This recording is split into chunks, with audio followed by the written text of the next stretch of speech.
you have the floor. Thank you, Commissioners. Kathy Morgan for the planning staff. In your packet was regarding Zone 2019-59, there was a memo at the February 6th Planning Commission meeting. There was a motion to defer and to ask the applicant to come back with a different site plan that would limit the number of duplexes on the site to 3. And as you can see in the memo, that would have, we have added a protective overlay to limit it to uses that are allowed in the TF3 zoning district. The zoning lot shall be platted and limited to 3 duplexes for a total of 6 units. And any changes to the protective overlay would require approval by the Metropolitan Area Planning Commission. So this is the new site plan that the applicant has submitted. You can see that the duplexes are larger. It was 41 feet by 70, and now it's 54 feet by 70. The garages, or the driveways, have access to West 9th Street. You've got the 20-foot rear setback, 15-foot side setback on Gow, and the interior setbacks as prescribed by the zoning district. And then there's a 25-foot front setback off Gow for the TF3 zoning district. Oh, sorry, 9th Street, thank you. And in addition to the packet were emails that were sent to the office after the conclusion of the Planning Commission meeting on the 6th. Questions for Kathy? Seeing none, thank you. Agent or applicant? State your name and address for the record, and you have 10 minutes. Kirk Miller, K.E. Miller Engineering. I'm the agent, 117 East Lewis. And we are fine with staff comments. We took it down to 3 duplexes. So it'll be platted into 3 lots. Be glad to answer any questions. Questions for the agent? Mr. Foster. Mr. Miller, did you see any of the information that was submitted by the neighbors or some of those letters? Yeah, I did. I noticed the one, and I'm having a little trouble finding it here, but I thought there were some good comments in one about fencing over on Gow, I believe it was. Did you happen to read some of that and make note of perhaps some good suggestions there? We will make note of the suggestions, yes. Thank you. Additional questions for the agent? Seeing none, thank you, sir. Okay, thank you. Anybody from the audience wants to speak on this issue, come forward, please. State your name and address for the record, and you will have 3 minutes.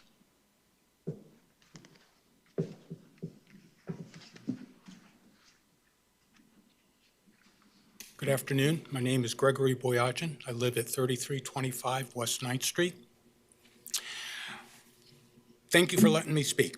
I'm speaking in opposition to this zoning request 2019-059. To recap the presentation that was given to you on the 6th, we addressed 6 of the 7 factors, and they are stated as neighborhood opposition, which has been well noted, characteristic of the neighborhood, recent TF3 zoning are outside the 350-foot radius of the ownership list. Development of the neighborhood started in the late 1940s, which is defined by large lots in the areas, several of them being over 20,000 square feet. Existing and land use, all of the current land use lots around this area are SF5 within the 350-foot radius of the ownership list. Impact to community facilities, we did make a statement in addressing that there is local street flooding to the west of Gow and coming down close to Gow, and this was also addressed by the city back in 2009. For the last two factors, I am not being disrespectful, but I'm pushing back on words used by the staff report. Suitability of application area, which noted in the staff report, is based on a could statement indicating possibilities against rezoning.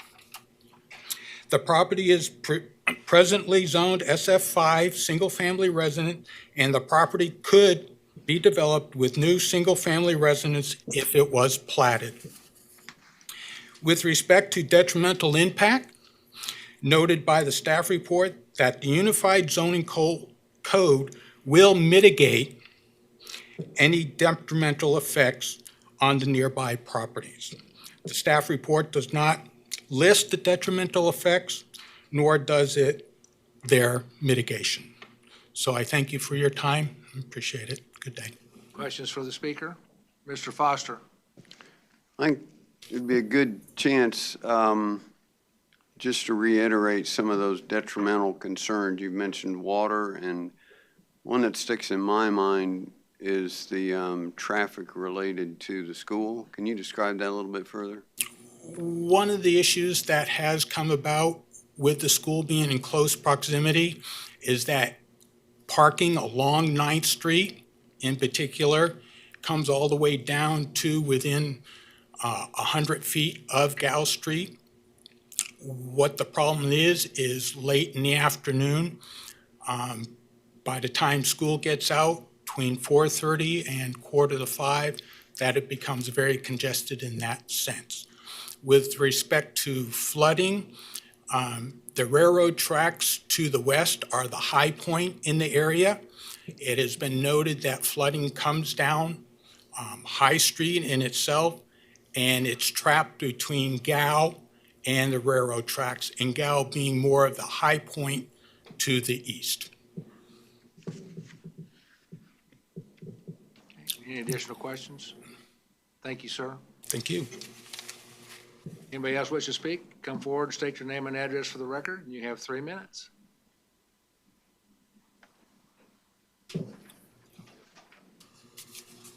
Yes, Robert Edgington, property owner of 1040 North Gow, which is directly north of the corner in question. I ask that you decline this because of a lot of the reasons that Greg has just commented on.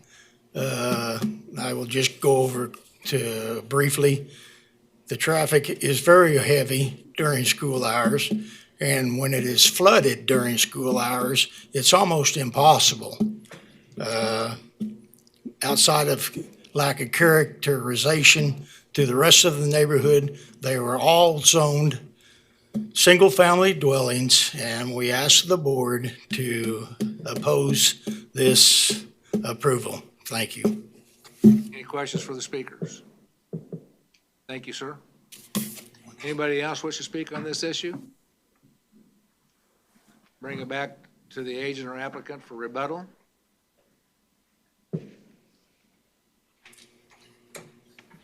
You have 2 minutes. As I pointed out last meeting 2 weeks ago when we discussed the drainage problem is between Gow and the railroad, like they said. This property drains the other direction away from Gow Street. So this property is not affecting that drainage problem they have right now. And if it's developed, it still won't be affecting it. All the water's going in the opposite direction of the drainage problem. This property has been vacant for, I believe, 7 years. So this was probably pretty ripe for an infill type project. It's hard to do new single family development in an existing neighborhood because you don't want to be the most expensive house on the block, especially if you're not going to be as big as the existing houses. It's just the cost per square foot to build it versus the value per square foot of the existing structures. It just doesn't work out economically to build a new single-family house on there unless somebody really wants to live there. But we would request that we do get this zone change. There are multiple duplex lots in the area, maybe not within the 350 feet, but a standard city block, 600 feet. So we're only talking about a half block of an area that they're referring to that there aren't single-family or duplex housing. There is duplex housing up at 10th and Sheridan, which is about 600 feet away probably.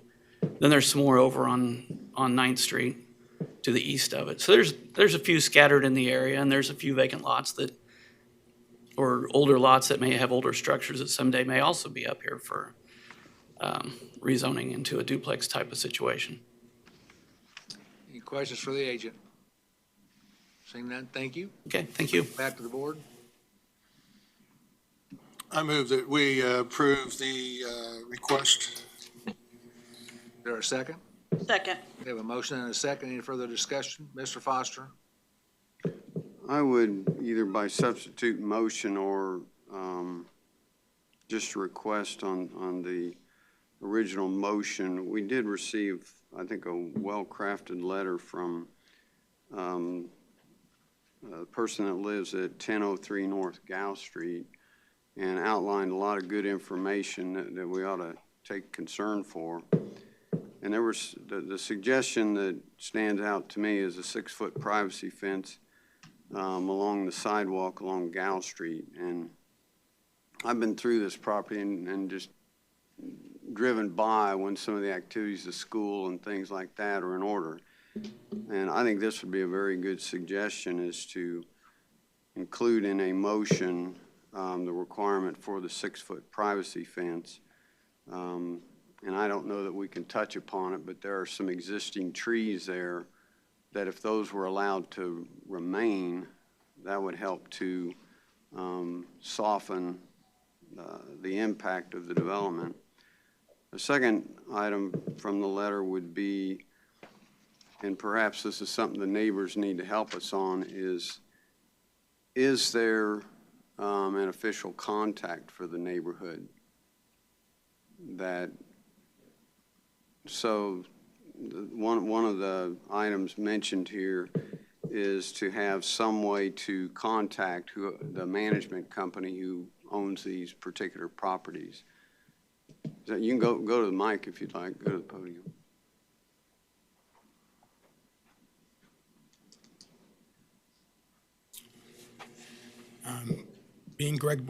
My name's Greg Boyajian. La Placia Park Neighborhood Association in its totality has been suspended. And for the last 4 years, I've been acting as the president for the neighborhood association itself. So for a contact to the neighborhood, I would be that. For a contact to the applicant, that would be something different. So in other words, this concept that the property management company would provide you with contact information, that's something you're not interested in? In providing, what's the word? In providing discrepancies about what's going on in the property, there is a city complaint system that allows us to complain to the city to take action with respect to if the property is being upkept, if there's too many cars, if cars are being left in the street and not being moved. I believe there's a mechanism already in place to take care of that from a resident's perspective. I would have to say who would be the contact for the ownership of the property would be provided by the city if need be. Thank you. You're welcome. Mr. Blick, I'm sorry, Mr. Foster, you still have the floor. No, go ahead. Mr. Blick? I have a question for Mr. Foster. Are you talking about putting a 6-foot privacy fence the whole length of the property or just along the house to the backside? Because I would be afraid if the whole length of Gow on that one side with turning and all that stuff, it would be You wouldn't be able to put it in the front yard setback. So the front Right. 25 feet, you wouldn't. I'm not sure a fence is going to really do a whole lot of good there. You're looking at the side of the building there.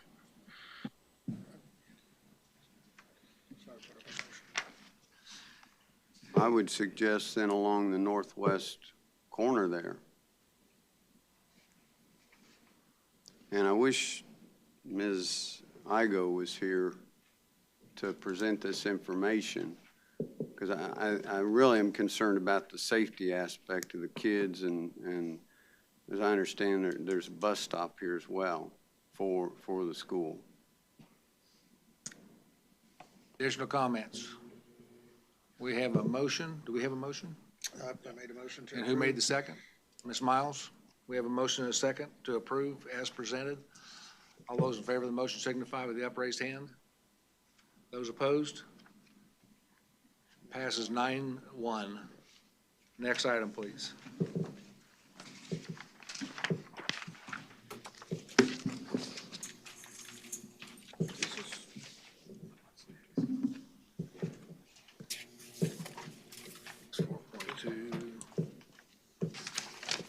Where are we at? 4.6? Our last item. Yay! Good afternoon, once again, Philip Zevenbergen with planning staff. Before you today is Zone 2020-03 with CUP 2020-02. The applicant is requesting to establish the Harbor Isle Commercial 2 Community Unit Plan located along, really it's West 40th Street comes along this way, but Highway I-235 is most notable. And right here is North Amenden Avenue.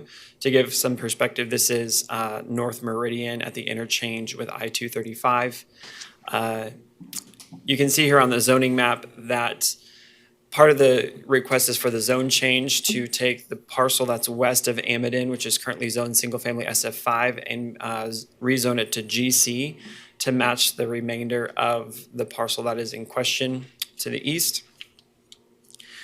What is also interesting about this case is that it includes two separate CUPs as they're currently formed. The property to the west of Amenden is not part of any CUP at this moment. This parcel right here is part of CUP DP 141, which is the Word of Life Community Unit Plan. And then this 4.4 acre parcel right here is identified as parcel B of this CUP right here, which is DP 86, which is the Duke's Diamond CUP. When all of this is done, this whole property will be the Harbor Isle Commercial 2 CUP. The Word of Life Ministry CUP will cease to exist, and then the Duke's Diamond CUP will be amended to note that parcel B is no longer part of the CUP. So kind of complicated, but that's what all it is this will all become under one ownership in one CUP, and the other documents amended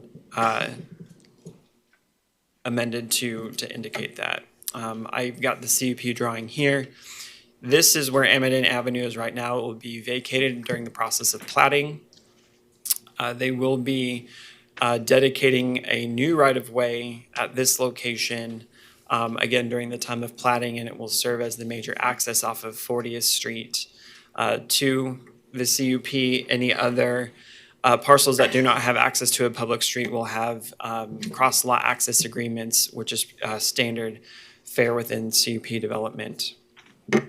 Regarding the text of the CUP, staff has some additional recommendations for the general provisions that were not part of the original submission. Most notably is under general provision number 18, which lists the prohibited uses that would be allowed in GC but are not appropriate for this site. The applicant states prohibited uses being adult entertainment establishments, sexually oriented businesses, and correctional placement residences. Staff would like to add to that list recycling processing centers, reverse vending machine, animal care general, a kennel, which is boarding, breeding, training facility, outdoor storage as a principal use, as well as a vehicle storage yard. As you can see, when it is platted, it will have 7 parcels, as well as 4 reserves. The largest parcels will be on either side of the newly dedicated right-of-way. The smaller parcels will be kind of to the extreme east and west of the property. As I mentioned before, all those without access to any public roads will have cross-lot agreements as part of the CUP. Access controls will be dealt with at the time of platting. The proposed CUP language has the standard language for landscaping lineage lighting, drainage, cross-lot circulation, and parking. Not necessarily going to go into the major details with it. I'll touch on the lighting. It's allowed to have a 24-foot height except within 200 feet of residential zoning. In that case, it will be restricted down to 15 feet. Regarding the zoning, residential zoning is present on the north property lines. This is single-family SF5. This is single-family SF20. So there is residential zoning nearby that would restrict the height of lighting if it were developed within 200 feet of that zoning district. There's other language that was missing from the CUP that staff has recommendations for to be added. Most notably, apart from the general provisions for prohibited uses, is the standard architectural controls, which require that the CUP, all buildings within the CUP, to have uniform character and color with similar predominant features, and having predominantly earth tone colors in the walls and the roof structure as well as limiting any vivid colors to an incidental accent. The statement regarding the labeling of roadways and right-of-way lists was completed prior to the Planning Commission meeting, so that is no longer an issue there. Signage is pretty standard. They're allowed to have monument signs restricted to 25 feet in height, except for along the highway frontage, which will be allowed to be 35 feet in height. Staff and the applicant are in agreement regarding the sign restrictions for each parcel, and for the sake of time and detail, I won't go into those details unless there's a specific question about those. Going back to the zoning, as I mentioned before, there is residential to the north. That land is undeveloped land, which is the SF5 property. The SF20 property, as well as the SF5 property over here, this is undeveloped in the county. This is a part of the USD 259 bus storage area, as well as a driver training track. To the south and to the west is the freeway and the interchange with K96 and Meridian.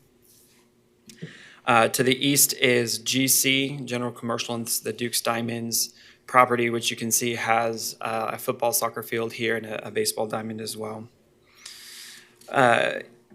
East 40th Street is a paved 2-lane road. Meridian is a paved 4 or 5-lane arterial. Amadon currently is gravel, but as I mentioned before, during the plating process, it's going to be vacated. All public facilities are in place, but may need to be extended to serve the property, and guarantees of that will be written into the plating text. Regarding the comprehensive plan, it is indicated as new residential. However, nearby you can see that there's general commercial here. And the fact that over half of it is currently zoned general commercial, it is not an unreasonable request to use this land for commercial uses, especially considering its frontage to a highway, which is a very apt place to have general commercial zoning within the city, according to the code and according to the comprehensive plan. Overall, staff is recommending approval based on the revised development guidelines that is part of the staff report. And with that, I can show you some pictures around the area. This is on what is Amadon Avenue right now, looking south at the highway. I believe they were moving some of the lane barriers, and there's a lot of congestion at that time. This is looking northwest along Amadon Avenue. This is 40th Street going west. I believe that's Riverlawn Church along Meridian. This is looking northeast. There is a wireless communication, a cell phone tower on the property right now. But as you can see, the majority of the land is undeveloped with a barrier of trees on the north property line. This is approximately where there is actually a concrete curb cutout. When they made 40th Street, they built this drive that I was standing in right there, and I believe it's the location, or would be the approximate location of the new dedicated right-of-way. This is, again, looking back to the northwest. At the cell phone tower, you can see the interchange for K96 here. There, again, there's Riverlawn Church on Meridian. This is looking to the northeast. These are the ball fields as part of Duke's Diamonds. Parcel B is basically this land right to the west of those ball fields that would be included in this.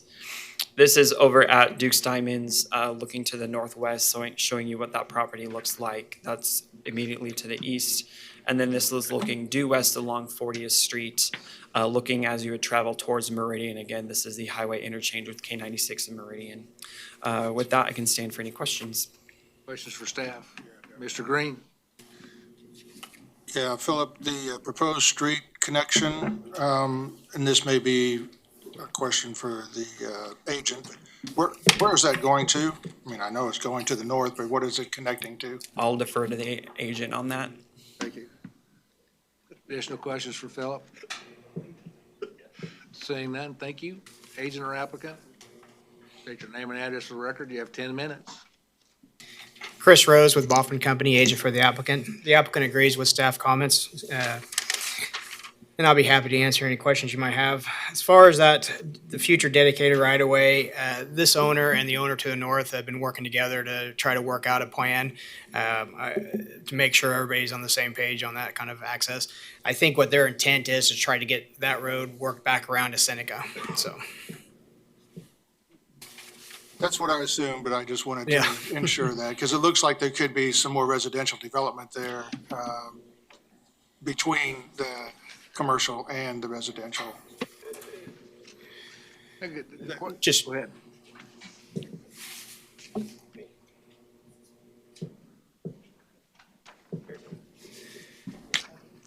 In This that, piece yeah, here, that area yeah. there in the pink, it Yeah. looks like there could be some more residential. yes, I'm not 100% sure if he's going to do that as commercial or if he's doing commercial and residential or whatever for that piece. So yeah, probably a combination. Mr. Hartman? So Chris, you're okay with the changes they made in item 18 there? Yes. At least that's what Russ told me.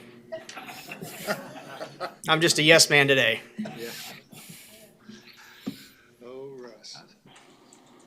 Mr. Florence? Excuse me.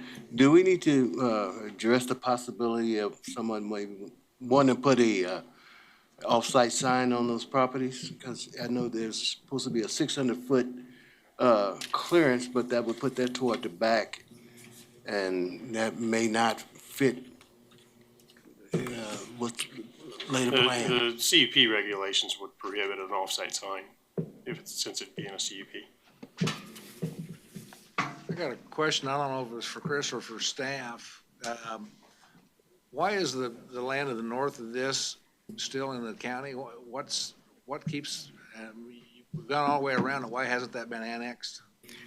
I'm going to guess that it's over 20 acres and it hasn't been annexed based on over the 21 acres or whatever, that they cannot annex it based on just their annexation statutes. David circled, it's a donut hole, okay. Does that create any difficulties in planning when everybody works together nicely? Yes. Okay. Any other questions? Thank you. Is there anybody in the audience wish to speak on this issue? Okay. Okay, bring it back to the commission for action. Move for approval, subject to staff comments. Second. Okay, we have a motion by Mr. Hartman, a second by Mr. Nix. All those in favor of the motion signify with the upraised hand. Motion passes unanimously. And with that, we stand adjourned. Enjoy the game.